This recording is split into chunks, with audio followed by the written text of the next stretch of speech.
오늘 본문의 말씀은 우리가 이 세상을 살아가는데 정말 10번, 20번 곱씹고 생각을 해봐도 정말 중요한 그런 이야기죠. 특히 우리 삶 속에 보면 사람을 구분하는 그러죠? 그런 일들이 굉장히 많죠. 무엇을 가지고 사람을 구별을 하고 구분할까요? 그 사람의 사는 삶의 어떤 경제적인 여건을 보고 사람을 분별하고 이렇게 나누는 그런 일들이 우리 사회에 여전히 존재하고 있어요. 결론부터 좀 이야기를 하면 가난한 사람들 네 옆에 있어도 멸시하지 말라라는 것이죠. 다른 사람이 불행한 일을 당한다고 하면 너희는 그 불행을 바라보면서 어떻게 기뻐하지 말라라는 거죠. 오늘 말씀의 주제가 하나님의 말씀에 가르치면 이런데 나는 어떤가? 라는 이런 주제를 좀 삼은 거거든요. 하나님은 늘 우리에게 이렇게 말씀하고 있는데 우리는 삶을 돌아보면 우리의 삶에 깊이 들어가 보면 이 하나님의 말씀과 좀 어떻게 반대되는 그런 삶을 살 수도 있어요. 아니 어떻게 살 수도 있는 게 아니라 그냥 살고 있는 게 우리 삶의 현실이라고 이야기할 수 있겠지요. 자, 4절에 있는 말씀을 먼저 좀 볼게요. 악한 사람들의 마음의 성향에 대한 이야기하는데 첫째, 악을 행한다라고 그랬거든요. 자, 4절에 있는 말씀입니다. 함께 읽습니다. 시작. 악을 행하는 자는 대사하는 일을 가리키고 거짓말하는 자는 악한 길을 기울이네. 네, 여기서 말하는 괴사하니라라고 하는 이 말의 의미는요, 거짓되고 악하다 그런 뜻이에요. 결국 이 말은 사람들이 살아가는 이 세상에 거기만 길이 있는 것이 아니라 사람의 마음에도 길이 있고 성향이 있다 그런 말이거든요. 바다에 들어가 보면 바다에 물길이 있을까요? 없을까요? 물이 차 들어와 있을 때는 바다에 물길이 있는지 없는지 모르겠는데요. 물이 빠져나갈 때 보면은요, 그 물이 빠져나가는 골들이 아주 기가 막혀요. 그래서 사진작가들이 그 물이 빠질 때 그것을 사진으로 찍기 위해서 물 빠질 때 또 카메라 가져가서 막 대기해서 그 사진을 찍고 물이 들어올 때 들어오는 모습을 사진으로 찍어서 남기려고 하는 그런 일들이 굉장히 많죠. 마찬가지죠. 우리 사람들도 마음에 뭐가 있다는 거죠? 길이 있다는 거예요. 그리고 그 길에 따라서 그 사람의 성향도 좀 달라진다라고 하죠. 즉 그 사람이 어떤 사람인지 그 사람의 말을 통해서 알 수 있다라는 것이거든요. 원래 하나님께서 우리를 창조하셨을 때 하나님 우리를 선하게 창조하셨어요. 근데 사단의 유혹을 받아서 죄에 빠져서 하나님의 말씀에 불순종하고 하나님을 떠나면서부터 사람이 어떻게 악하게 된 것이죠. 그리고 그 후에 거짓은요, 인간의 한 성품의 요소가 되고 말았습니다. 그래서 성경은 예레미야 17장 9절의 말씀에 보면 한번 보실까요? 예레미야 17장 9절에 보면은요, 이렇게 말씀하고 있어요. 예레미야 17장 9절. 네, 찾았으면 한번 읽어볼게요. 시작. 만물보다 거짓되고 심히 부패한 것은 마음이라 누가 능히 이를 알거든. 네, 만물보다 거짓되고 심히 부패한 것이 사람의 마음이라는 거죠. 만물보다 거짓되고 심히 부패한 그 사람의 마음에서 나오는 것이 무엇이 나올까? 예수님 마태복음 15장 19절 보니까 그 마음에서 나오는 것들은요, 악한 것들인데 살인, 간음, 도적질, 거짓 증거하고 상대방을 회방하는 뭐 이런 일들이라고 막 설명하고 있어요. 다시 말씀을 드리면 악을 행하는 자와 거짓말을 하는 그런 사람들은 주로 어떤 일들을 많이 하냐, 누굴 향해서 악한 험담을 즐겨 들을 뿐만 아니라 그것을 쉽게 다른 사람들에게 전달을 하고 또 타인과 공동체 전체의 인간관계를 어떻게 파괴한다는 거죠. 그 이유는 이들이 본성적으로 악을 좋아하고 즐기기 때문이다 라고 성경을 통해서 말씀하고 있어요. 그래서 거짓과 악은 서로 항상 어떻게 통하게 되어져 있다. 우리나라 말도 비슷한 사람끼리 교제한다고 해서 뭐라고 그러죠? 끼리끼리 조금 고상한 말로 하면 초록은 동생이라 그러잖아. 같은 유형의 사람들끼리 교제를 할 수밖에 없다. 그 이유를 살펴보면요, 악은 정당성이 없어요. 속여야 행할 수 있고 거짓말은 되게 악을 행하기 위해서 하는 거죠. 거짓말을 한 번 하면 그 한 번의 거짓말을 감추기 위해서 세 마디의 거짓말을 해야지 된대요. 그러니까 점점 가면서 거짓말은 커질 수밖에 없는 것이죠. 제가 가끔 하는 말 있죠. 우리도 거짓말 잘 하잖아요. 근데 무슨 거짓말? 하얀 거짓말? 선의의 거짓말?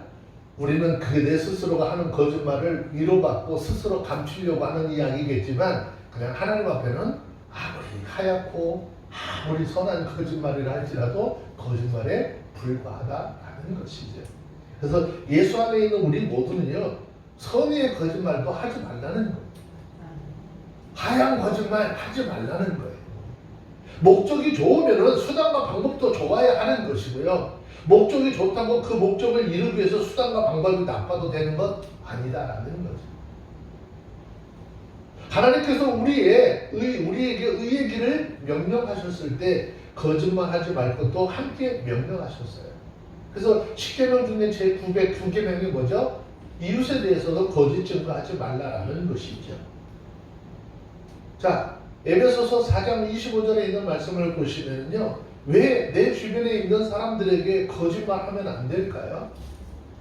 그들에게 대해서 왜 거짓말하지 말고 참된 것을 이야기하라는 거예요. 자, 에베소서 4장 25절 함께 봅니다. 찾았으면 읽습니다. 시작. 그런즉 거짓을 버리고 각각 그 이웃으로 더불어 참된 것을 말하라. 이는 우리가 서로 제자 아니니라. 우리 서로가 뭐래요? 지체가 됨이라고 그랬어요? 여러분, 우리의 지체는 얼마나 중요해요. 여러분, 우리의 지체 중에 어느 한 부분이 고장이 나잖아요? 그 고장난 것을 그냥 방치해둬 버리면 그것을 통해서 우리가 온 몸에 어떻게? 영향을 받잖아요. 조금 심하면 그 일로 인해서 어떻게? 생명을 잃어버리는 거예요. 공동체 운명이라는 게 그런 거예요. 그래서 내 옆에 있는 사람이 너무너무 소중한 거예요.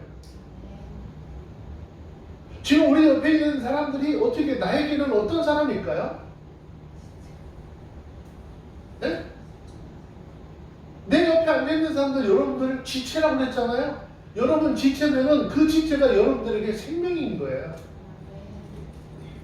내 지체가, 내 육신의 지체가 건강해야 우리 삶 전체가 건강해질 수 있는 것이에요. 하나님께서 세운 이 나라 함께 세워가는 지체들이라면 여러분 정말 내 옆에 계신 분이 내 생명이라. 그럼 내 생명 같으면 여러분 그렇게 함부로 하겠어요? 못하죠. 내 생명 같으면 누구에게인가 막 그렇게 헐뜯는 자리에 내놓을 수 있을까? 내놓지 못하는 거예요. 나와 전혀 상관이 없다라는 생각을 가지니까 어떻게 그런 자리에까지 버려지게 놔두는 것이죠. 저와 여러분들 우리 모두가 잘 알아야 할 것은요, 성경은요 거짓말을 지옥갈죄로 크게 여기고 있다라는 것이에요. 요한계시록 21장 8절에 보면 그러나 두려워하는 자들과 믿지 아니하는 자들과 흉악한 자들과 살인하는 자들과 해금하는 자들과 술객들과 우상 숭배하는 자들과 모든 거짓말하는 자들은 불황과 유황으로 타는 못에 참여하리니 이것이 둘째 사망이라.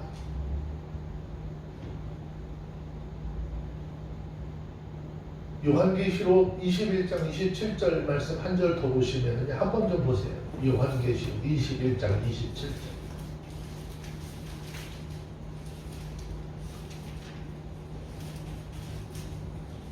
찾으셨으면 함께 보도록 합니다. 요한계시록 21장 27절 읽습니다. 시작. 무엇이든지 헛된 것이나 가짜나 이거는 거짓말하는 자는 결코 우리로 돌아오지 못하되 오직 어린 양의 생명길에 괴롭게 만들었느니라.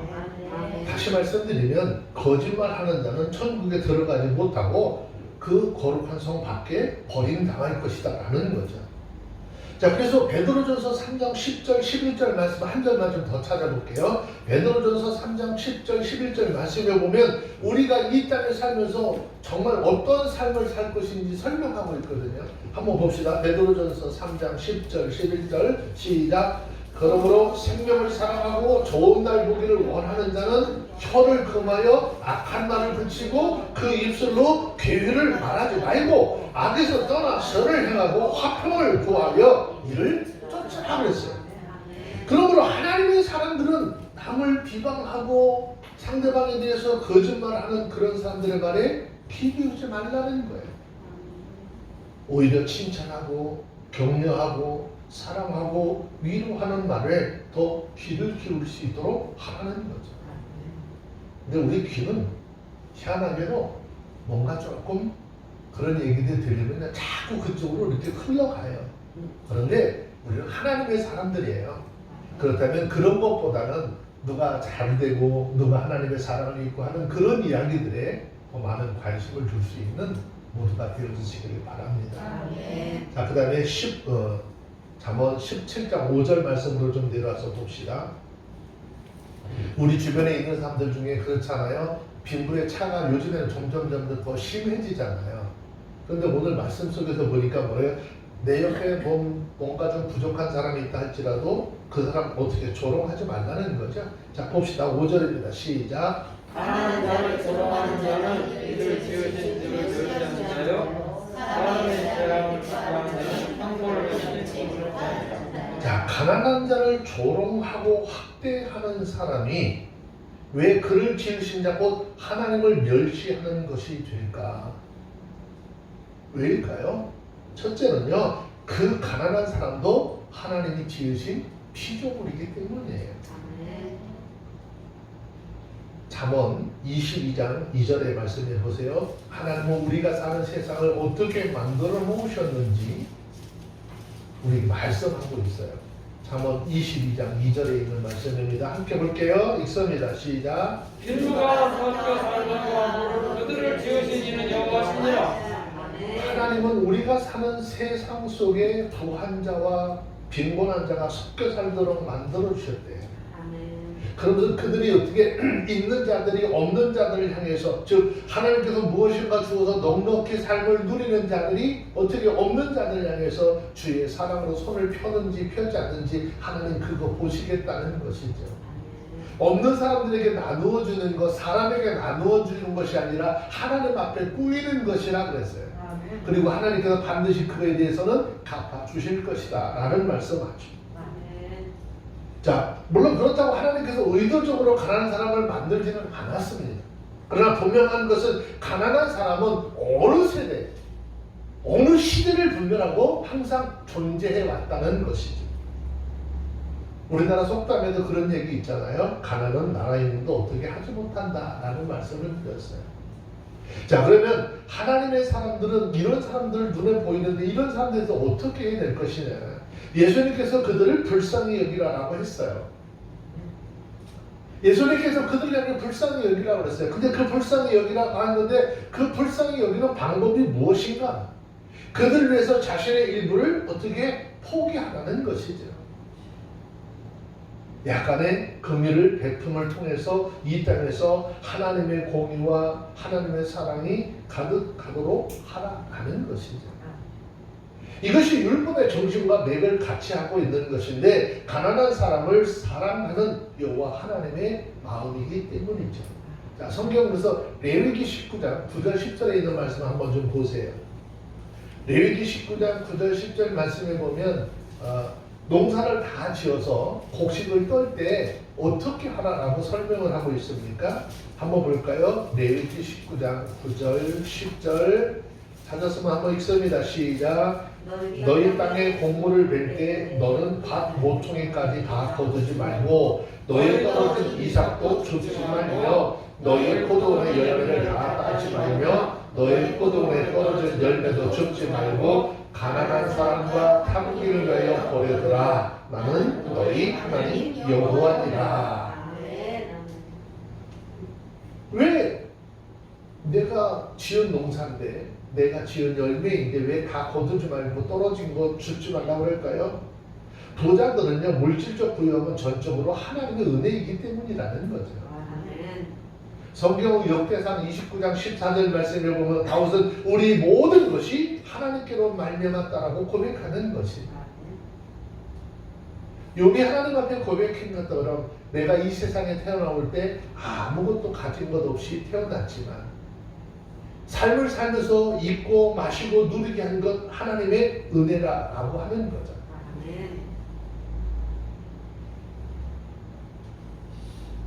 우리가 이 땅에 살면서 생각을 깊이 해야 될 것들이 우리가 지금 살고 있고 우리가 살아가고 있는 이 삶 속에서 누리는 모든 것 다 내가 가져온 것 하나도 없잖아요. 그런데 마치 누구 거래? 네? 내 거라고 그러잖아. 내 거. 네 거는 없잖아. 그래서 여러분 고린도전서 4장 7절에 있는 말씀을 우리 마음속에 깊이 새기셔야 돼요. 고린도전서 4장 7절에 보면 뭐라고 말씀하시죠?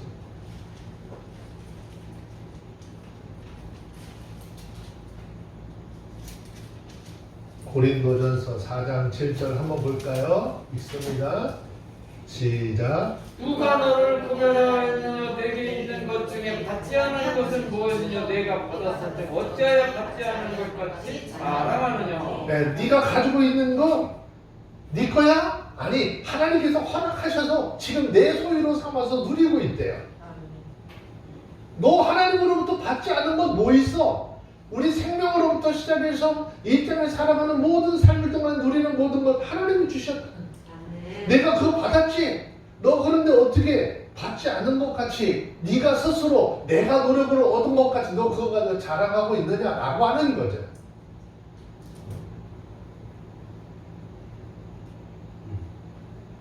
잠시 전에 말씀을 드렸던 것, 여러분 우리가 가난한 자들 향해서 구제의 손길 펴고 사랑의 손길 펴는 거 하나님께서 그거 보시는 거예요. 우리 삶의 주변에는 언제나 가난한 사람과 부한 사람이 함께 살 수 있도록 하나님 그렇게 만들어 놓으셨어요. 그리고 하나님께서 어떻게 하는지 보겠다라는 거죠. 자, 잠언 19장 17절 한 절 더 볼게요.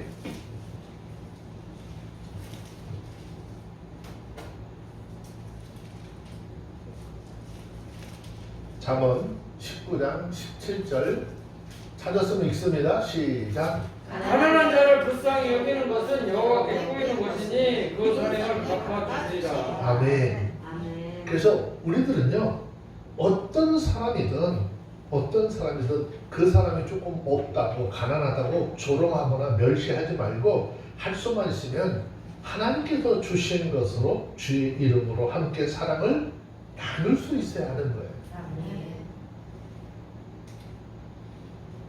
제가 이 설교를 준비를 하면서 지난 한 주간 동안 있었던 일들이 이렇게 지나가요.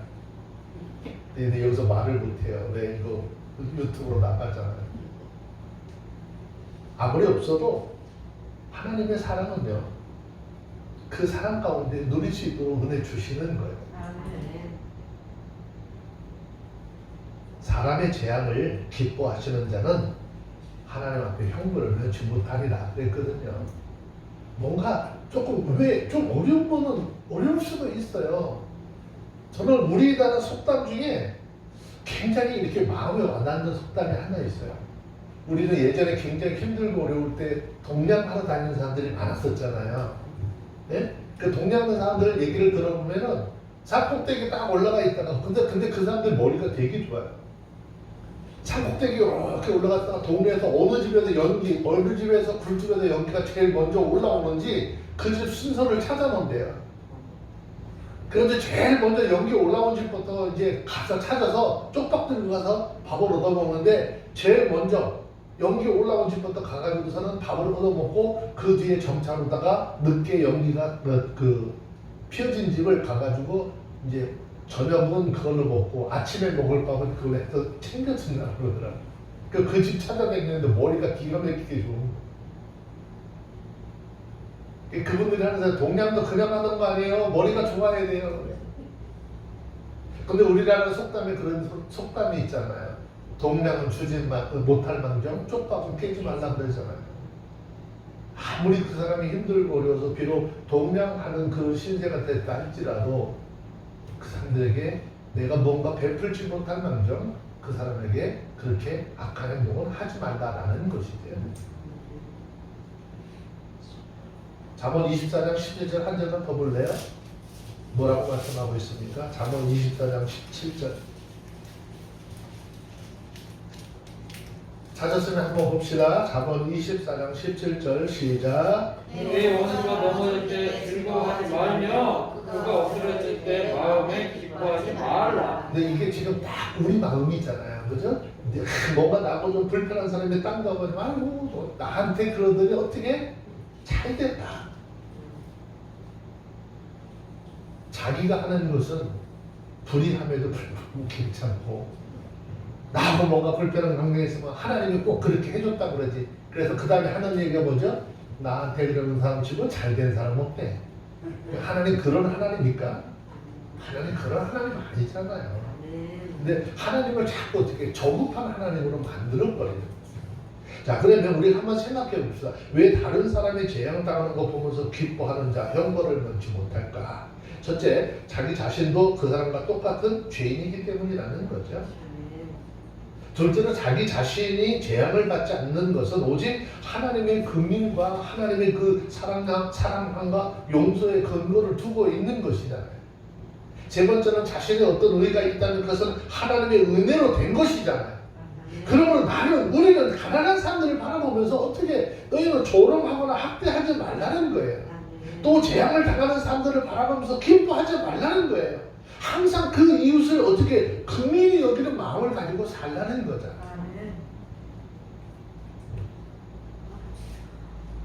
누군가 어려운 사람들이 있고 내 눈에 뭔가 이렇게 밟히는 사람들이 있다면 여러분 그를 긍휼히 여기는 마음을 가지고 주의 사랑으로 대하라는 거예요.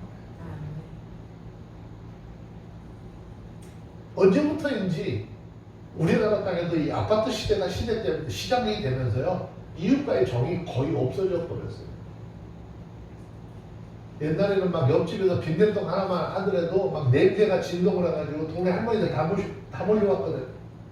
오면은 뭐라고 하지도 않아요. 그냥 같이 오셨어요. 그러면 계속 해서 같이 나눠 먹고 그게 우리 정인데 언제부터인지 아주 그 옆집에 누가 사는지도 잘 몰라요.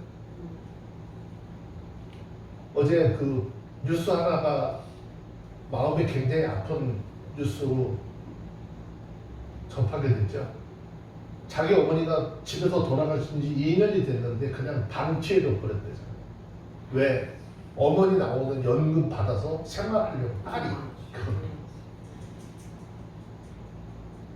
지금 물질 때문에 사람과 사람과의 관계들이 어떻게 다 깨져버리는 거예요. 하나님은 우리가 살아가는 이 세상에 물질보다 더 귀한 건 뭐죠? 사람과 사람의 정인 것이고요. 믿음인 것이고요.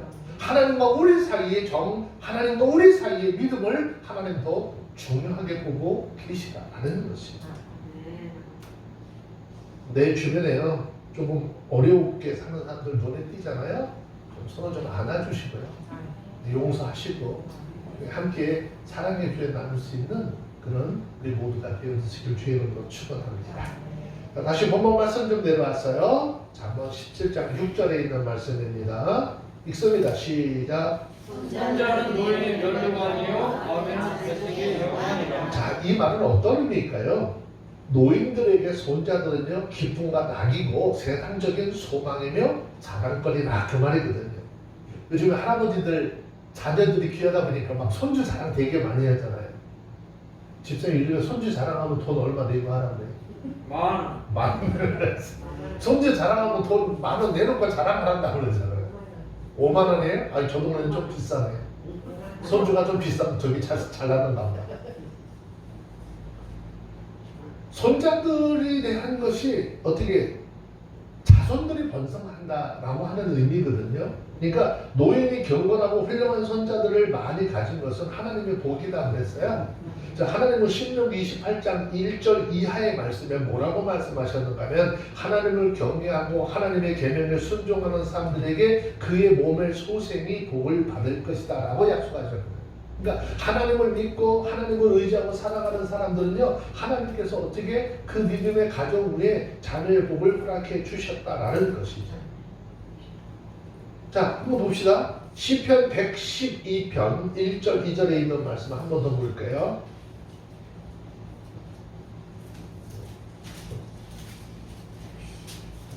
시편 112편 1절 2절 찾았으면 함께 읽습니다. 시작. 할렐루야 여호와를 경외하며 그 계명을 굳게 구하는 자는 복이 있도다. 그 후손이 땅에서 강성하며 정직자의 후대가 복이 있으리라. 자, 시편 127편 3절로 한 번 더 넘어가서요.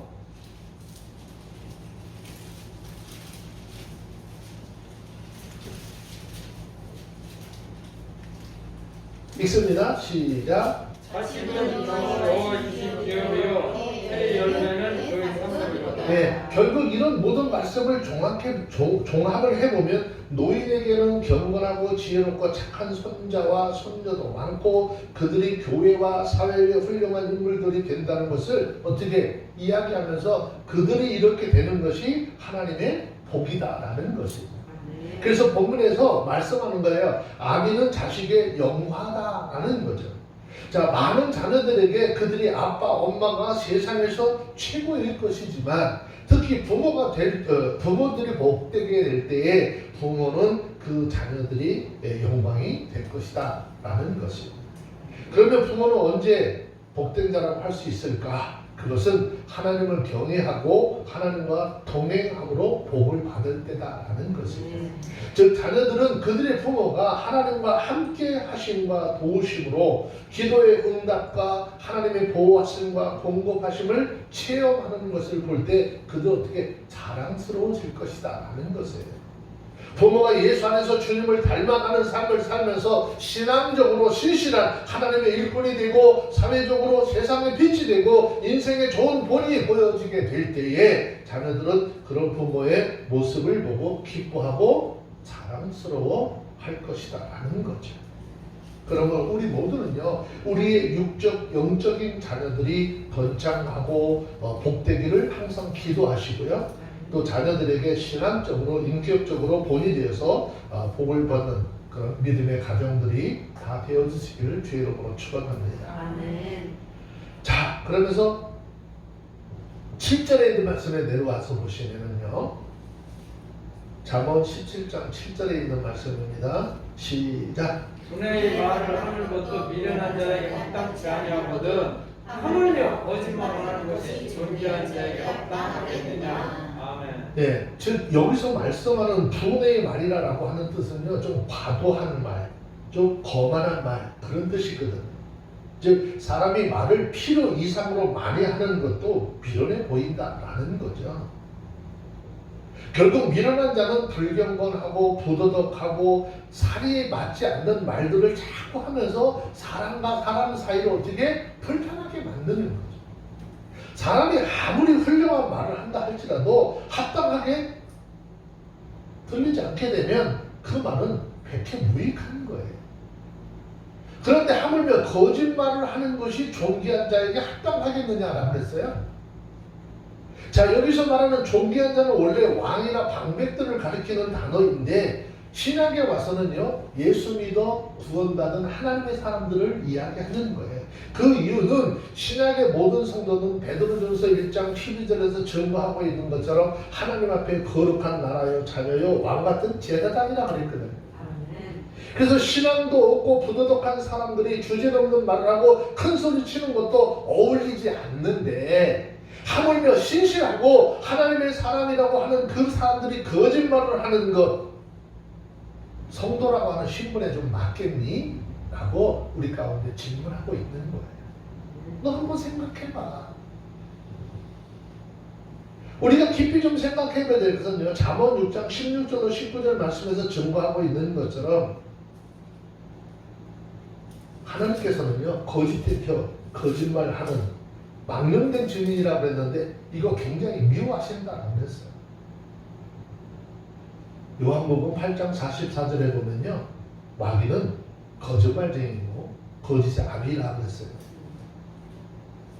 자, 아까 성경 한 번 더 봤는데 요한계시록 21장 이제 최종적인 거니까 요한계시록 21장 8절만 다시 한 번 더 봅시다.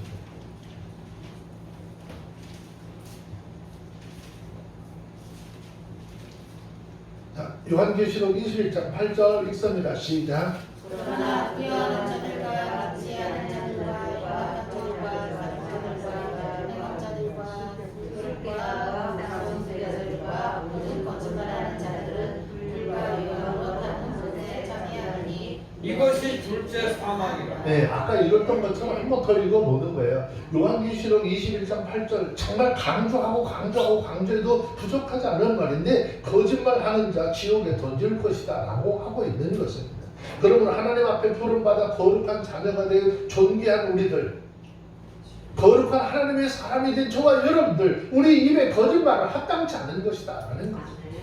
성경을 살펴보면 구약시대에 천부장과 백부장과 59장, 19장 자격을 줬는데 그 자격은요 하나님을 두려워하고 진실하며 불의한 일을 미워하는 자야 된다라고 출애굽기 18장 21절 24절에 말씀하고 있어요. 그러니까 하나님 앞에 거룩한 사람으로서 직분자가 되고 하나님 나라의 사람이 되는 것 그냥 되는 거 아니에요. 하나님을 두려워하고 진실하고 불의를 미워하는 그런 사람들이 되어줘야 한다라는 것이죠. 그리고 또 디모데전서 3장 8절에 보면 신약교회 집사들에게 어떻게 말하는 거면 일구이연하지 않는 자야 된다. 일구이연이라고 하는 말은 한 입 가지고 두말한다라고 그랬잖아요. 한 입 가지고 두말하는 것이 얼마나 좋지 않은지 사자성어가 거기 보면 그러잖아요. 일구이연은 이부지자라. 한 입 가지고 두말하는 사람은요 얼마나 나쁜가 하면 자기 아버지가 둘이라 그런 뜻으로 얘기를 했다. 그러니까 그 말 자체가 얼마나 자기를 모욕스럽게 만드는 것인지 설명하고 있는 거예요. 그래서 그리스도 안에서 교회의 직분자들 진실을 이야기할 수 있어야 하고요. 그 이유는 진실은 그 사람을 믿는 기초가 되기 때문이다라는 거죠. 거짓말하는 자 믿을 수 없어요. 한 번, 두 번 거짓말 하잖아요. 그러면 믿지 않아요. 그렇기 때문에 그리스도인들은 자신의 이익관계를 떠나서 항상 진실을 말할 수 있어야 하는데 이것이 구원받은 그리스도인의 합당한 삶이다라고 하는 것이죠. 자, 그 다음에 또 8절 말씀에 내려가서 보면 뇌물 좋아하지 말라라고 그러죠. 요즘에 지금 이 정치권 뇌물 수수료는 얼마나 시끄럽습니까? 자, 한번 8절에 있는 말씀 보세요. 한번 봅시다. 시작. 뇌물은 임자의 보기에 보석 같은 저 어디로 향하든지 형통케 아니니라. 네, 여기서 말하는 뇌물이라고 하는 말의 뜻은요 선물 혹은 진짜 말 그대로 뇌물이라고 하는 뜻인데 뇌물과 선물은 항상 어떻게 가깝다라는 거예요. 자, 그 이유는 선물을 하는 사람의 의도가 나쁘면 어떻게 될까? 뇌물이 되는 거예요. 선물을 하는 사람의 그런 마음이 의도가 선하면 그냥 선물일 뿐이에요. 임자라고 하는 말이 있어요. 임자라고 하는 말의 뜻은 소유자라고 하는 말인데 그것을 주는 자이든지 받는 자이든지 그것을 소유한 사람을 가리키는 말입니다. 결국 선물 혹은 뇌물은 그것을 소유한 사람에게 보석과 같아서 어디를 해가든지 형통케 한다 그랬어요. 무슨 뜻일까요? 선물은 어느 때이든지 항상 효과가 있다는 거예요. 효과가 있다는 거예요. 그래서 사람의 마음을 때로는 부드럽게 하기도 하고 닫혔던 마음을 열리기도 한다는 거예요. 자, 잠언 18장 16절에 있는 말씀 한번 보실래요? 잠언 18장 16절.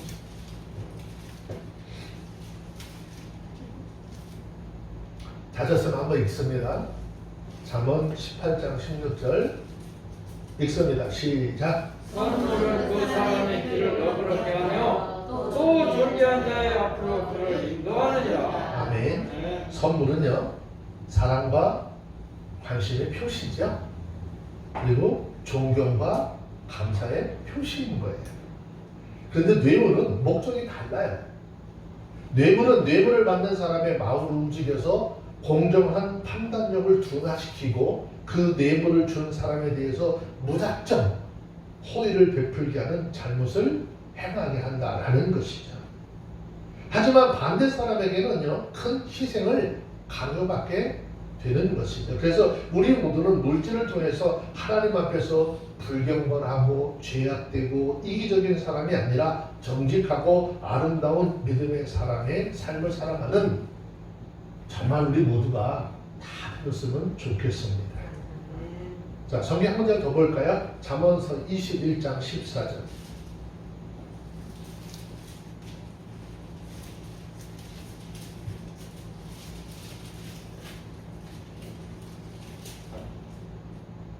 찾았으면 잠언 21장 14절 시작. 은밀한 선물은 노를 쉬게 하고 푸른 뇌물은 맹렬한 눈을 비치게 하느라. 이미 앞에서 말씀을 드렸지만 선물은 무슨 일의 대가로 주어지는 것이 아니고 사랑과 존경의 표시로 그냥 주는 거예요.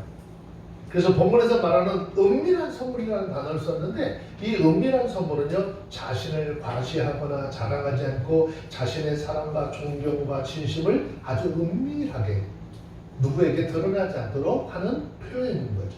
그래서 이렇게 은밀한 선물은 상대방에 대해서 가졌던 오해나 감정을 풀어주게 하고 놓여왔던 감정까지도 어떻게 누그러뜨리는 힘이 있대요.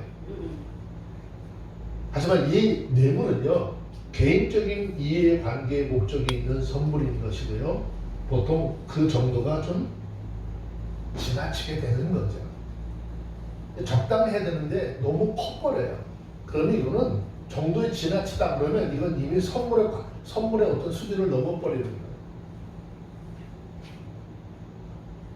중요한 것은 그 품의 뇌물, 그 사람 마음에, 그 사람 품에 있는 뇌물은 맹렬한 돈을 그치게 하느니라 라고 하는데, 여러분 이 말을 잘 이해를 해야 돼요. 이 말은요, 뇌물을 권장한다 그런 말이 아니고요, 뇌물의 효능을 말하는 것 뿐이에요. 뇌물은 좋지 않은 거예요. 그래서 그리스도인들은 뇌물을 어떻게? 사전해요. 뇌물 사전해요. 왜 우리 뇌물 받지 말아야 될까요? 성경은 출애굽기 23장 8절에서 이렇게 말씀하는데요. 성경 한 절 찾아서 읽고 마칩시다.